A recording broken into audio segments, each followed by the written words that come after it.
राधा वल्लभ श्री हरिवंश। देवयानी और शर्मिष्ठा का कलह एवं उसका परिणाम। वैशंपायन जी कहते, जन्मेजय कच्छ संजीवनी विद्या सीख आया। इससे देवताओं को बड़ी प्रसन्नता हुई। उन्होंने कच्छ से वह विद्या सीख ली।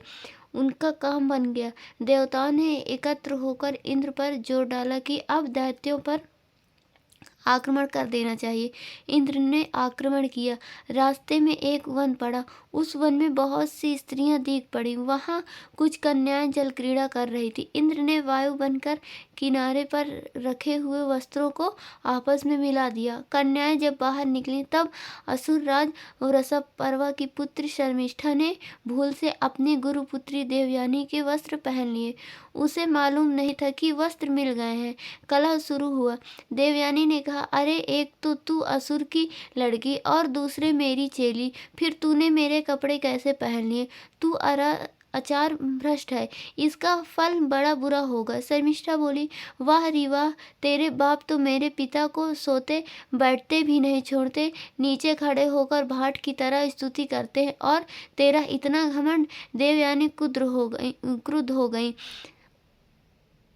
वह शर्मिष्ठा के वस्त्र खींचने लगी। इन पर दुर्बुद्धि शर्मिष्ठा ने उसे कुएं में ढकेल दिया और उसे मरी जानकर बिना उधर देखे नगर में लौट गई। इसी समय राजा ययाति शिकार खेलते खेलते घोड़े के थकने और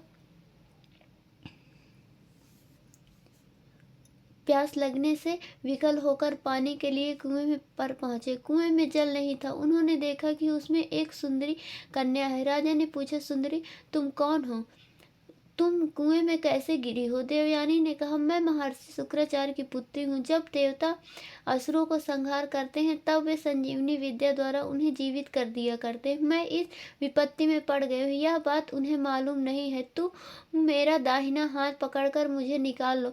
मैं समझती हूँ कि तुम कुलीन, शांत, बलशाली और यशस्वी हो। मुझे कुएं से बाहर निकालना तुम्हारा उचित कर्तव्य है। ययाति ने उसे ब्राह्मण की कन्या समझकर कुएं से बाहर निकाल दिया और उससे अनुमति लेकर अपनी राजधानी को लौट गए। इधर देवयानी शोक से व्याकुल होकर नगर के पास आई और दासी से बोली, अरे दासी, मेरे पिता के पास जाकर जल्दी कह दे कि मैं अब वृषपर्वा के नगर में नहीं जा सकती। दासी ने जाकर शुक्राचार्य से शर्मिष्ठा के व्यवहार का वर्णन किया। देवयानी की यह दुर्दशा सुनकर शुक्राचार्य को बड़ा दुख हुआ।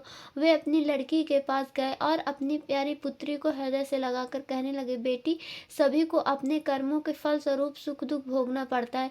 जान पड़ता है कि तुमने कुछ अनुचित कार्य किया है जिसका यह प्रायश्चित हुआ। देवयानी ने कहा, पिताजी, यह प्रायश्चित हो न हो मुझे एक बात बतलाइए। वृषपर्वा की बेटी ने क्रोध से आंखें लाल लाल करके रूखे स्वर से कहा है कि तेरे बाप तो हमारे भाट हैं।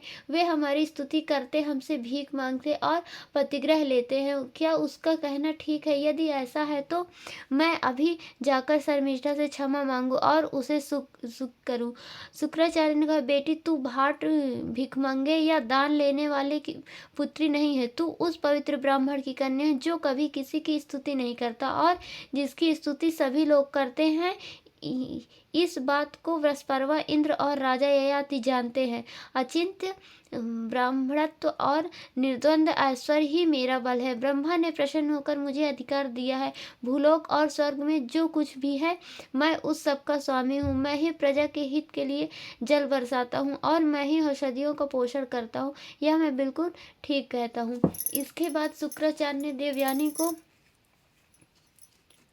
समझाते हुए कहा, जो मनुष्य अपनी निंदा सह लेता है उससे सारे जगत पर विजय प्राप्त कर ली। ऐसा समझो, जो उभरे क्रोध को घोड़े के समान वश में कर लेता है वही सच्चा सारथी है, बाग दौड़ पकड़ने वाला नहीं। जो क्रोध को क्षमा से दबा देता है वही श्रेष्ठ पुरुष है। जो क्रोध को रोक लेता है, निंदा सह लेता है और दूसरे के सताने पर भी दुखी नहीं होता, वह सब पुरुषार्थों का भाजन होता है। एक मनुष्य 100 वर्ष तक निरंतर यज्ञ करे और दूसरा क्रोध न करे तो उससे क्रोध न करने वाला ही श्रेष्ठ है। मूर्ख बच्चे तो आपस में वैर विरोध करते ही हैं।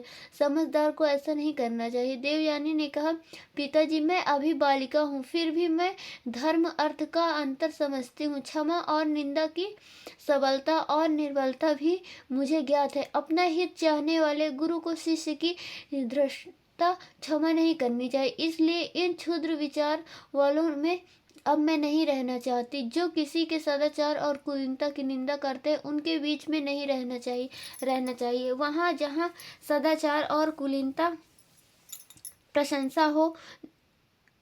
की प्रशंसा हो।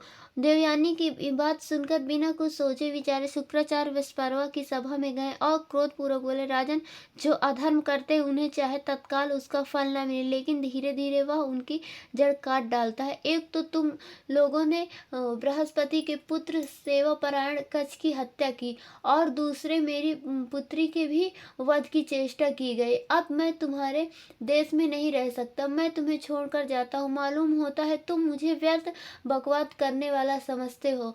इसी से अपने अपराध को न रोककर उसकी उपेक्षा कर रहे हो।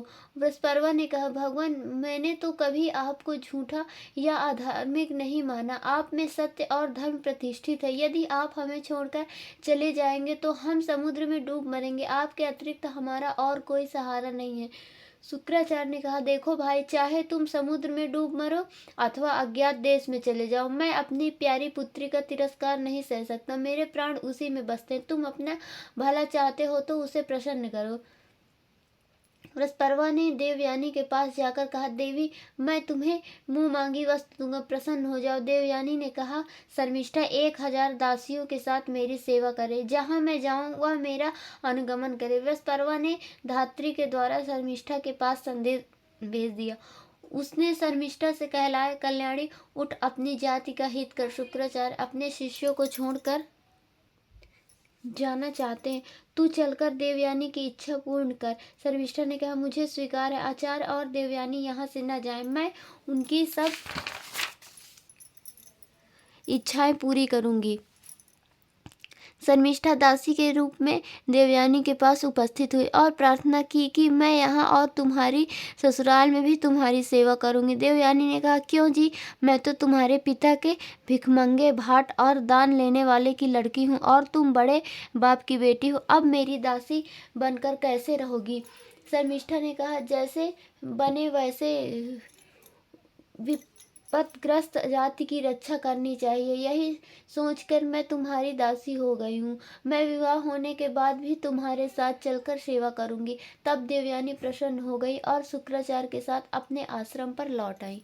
राधा वल्लभ श्री हरिवंश।